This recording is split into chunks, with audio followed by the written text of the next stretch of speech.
छाऊं तो करे घिटी में मौला कायनात हैदर करार पंहिंजे घर में वेठा इमाम हसन हुसैन खे फरमायो त बच्चा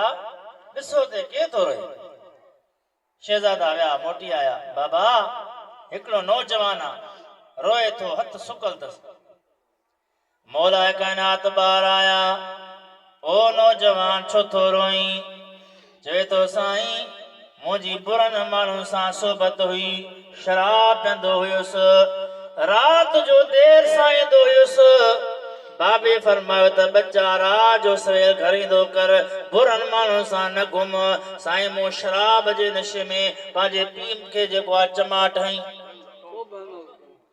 बाबे चयो त मां वञा थो बैतुल्लाह शरीफ़ उते तवाफ़ थो कयां उते दुआ थो घुरां अल्लाह करे इहो तुंहिंजो हथ सुके जे हथ सां तो मूंखे लपा ठही साईं बाबो उठड़ी ते चढ़ियो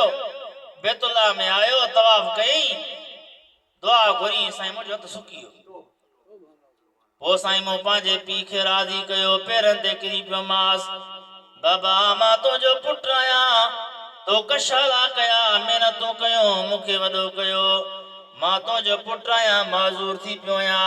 बाबा मुझे मथा राज़ी थी मूंखे माफ़ कर बाबे फरमायो त बच्चा मूं तोखे माफ़ कयो पंहिंजे सीने सां लॻाई चई त मां वञा थो बैतुल्लाह शरीफ़ में उते तवाफ़ कंदुसि उते दुआ घुरंदुसि अल्लाह कंदो इहो तुंहिंजो हथ साओ थी वेंदो सुभान अल्लाह सुभान अल्लाह साईं बाबे खे उठ ते विहारियमि बगदाद जे पारनि खां जेको उठ बाबे खे किरायो मगज़ में जेको धक लॻो बाबो पटी ते मरी वियो बैतुल्लाह ताईं न पहुतो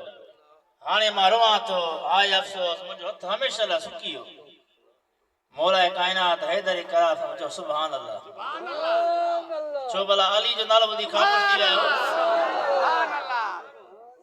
असां ते त कूड़ो लेप लड़ंदा आहिनि कारा कपिड़नि वारा त बाबा हे अली खे कोन था मञनि